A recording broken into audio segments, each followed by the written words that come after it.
د دې هایډروکوین پلس کریم صحیح طریقې استعمالولو کومه یوه ده او دویم دا چې دا زموږ په مخ کې کوم داسې علامات دي چې هغو علاماتو دپاره استعمالیږي او دریم دا که چیرې زموږ په مخ کې دا علامات وي نو په دې دوران کې به یې ګورئ تاسو هرګز نه استعمالوئ چې دې ته کنټرا انډیکیشن ویلی شي په میډیکل. او څلورم دا که چیرې زموږ په مخ کې سوروالی راولي یا زموږ مخ ډېر زیات سوځي د دې د استعمالات نه بد نو په دې دوران کې به موږ څه کوو. دا ټول معلومات زه تاسو ته درکوم نو تر آخري پورې دا معلومات وګورئ او دا معلومات ترلاسه کړئ. دا هایډروکوین پلس کریم استعمالي که چیرې زموږ په مخ کې تورسرۍ وي کوم ته چې موږ هایپر پیګمنټیشن ویلی شو د هغې دپاره استعمالیږي. او دویم دا که چیرې زموږ په مخ کې ډارک سپوټ وي یعنې لکه څنګه تاسو ته په سکرین باندې لیدی شي دغه شان داغ وي نو دې دپاره استعمالیږي. او دریم دا که چیرې زموږ په مخ کې ملیزمه وي یعنې زموږ په مخ کې خړ یا تور شانتې چې کوم داغ دی یا کومه سرمنده دا راشي نو د هغې دپاره استعمالیږي. او پنځم که چیرې زموږ په مخ باندې اکزیما وي یعنې زموږ د مخ سرمن ډېره زیاته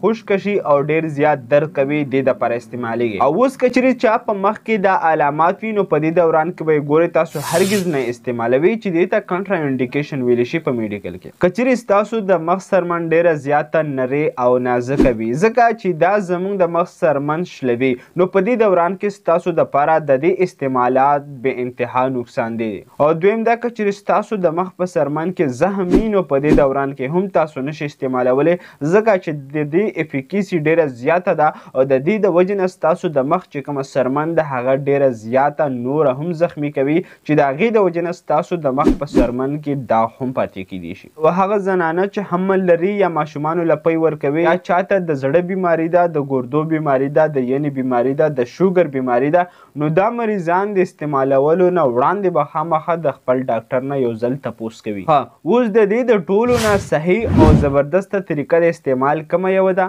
نو د دې د ټولو نه زبردسته او صحیح طریقې استعمال دا ده چې کله هم تاسو استعمالوئ نو د ټولو نه اول په اولنۍ شپه به تاسو خپل مخ په صابون سره ووینځئ او د هغې نه بعد به بیا تاسو خپل مخ خشکې او د هغې نه بعد بیا تاسو هایډروکوین پلس کریم چې کوم دی د هغې نه د ماټر په شان لږ شانتې راوالی او په مخ په غځې به تاسو دا ولګوئ په کومو ځایو باندې چې دا تورسرۍ یا دا داغونه وي. په ټول مخ باندې به تاسو هرګز دا نه لګوئ او په ټول مخ باندې به تاسو دا هرګز نه مږئ. د هغې نه بعد به 10 منټو دپاره تاسو دا په خپل مخ باندې پرېږدئ او د 10 منټو نه بعد بیا تاسو خپل مخ په صابون سره ووینځئ. دویمه شپه چې کله راشي نو بیا به تاسو خپل مخ په صابون سره ووینځئ خوش پکې او د هغې نه بعد بیا تاسو د ماټر دانې په شان راوالئ او بیا به تاسو په هغه ځای باندې ولګوئ په مخ باندې په کوم ځای باندې چې دا تورسرۍ یا دا داغونه دي خو تاسو به ګورئ په خپل مخ باندې دا مکمل نه مږي او نه به مکمل خپل مخ ترې ډکوي صرف په هغې ځایونو باندې به یې لګوئ په کوم ځایونو باندې چې داغونه دي یا دا تورسرۍ دي.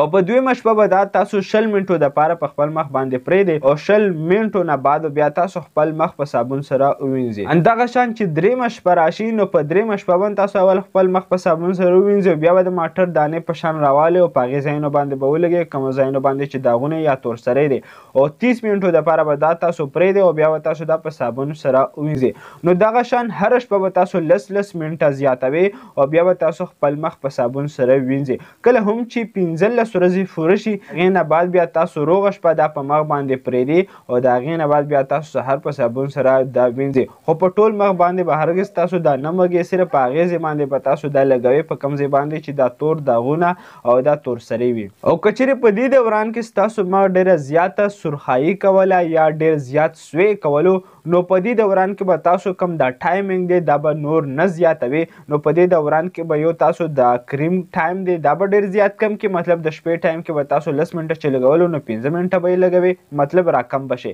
او که چیرې د دې سره هم بیا سور کېدو ډېر زیات سوی کولو نو په دې دوران کې بیا تاسو دا نه استعمالوئ. کله هم چې تاسو د شپې استعمال کړئ نو سهار به تاسو خامخا خپل مخ چې کوم دی هغه د میر د شعاګانو نه بچوي ځکه چې په دې دوران کې د میر شعاګانې چې کوم دی هغه ستاسو د مخ سرمن خرابوي. یا به په دې دوران کې تاسو سن بلاک استعمالوئ او که چیرې سن بلاک نه وي نو تاسو به خامخا د میر د شعاګانو نه خپل مخ بچوي ځکه چې په دې دوران کې د میر شوګانو ستاسو د مغز لپاره نقصان دي. که اوس چې استعمال کړي وي او د استعمال نه بعد د هغوی په مخ باندې سرخایي ډېره زیاته وي یا د هغو په مخ کې داسې محسوسیږي لکه انسان ازغې یا کمسوی د هغه انسان مخ ته د نوځي یا د هغوی مغ ډېر زیات سوی او درد کوي نو په دې دوران کې به دا څه کوي. په دې دوران کې به تاسو ته زه 2 کریمونه ښیم کوم چې تاسو ته په سکرین باندې هم لیدی شي چې یو بیټنویټ دی او بل ډرمویټ دی. نو دا 2 کریمونو کې چې هر یو کریمي نو دا به تاسو 3 ورځې سهار او ماښام په خپل مخ باندې ولګوئ. نو د دې سره که چېرې ستاسو مخ کې سرخایي ډېره زیاته وي ستاسو مخ سوی ډېر زیات کوي ستاسو مخ درد کوي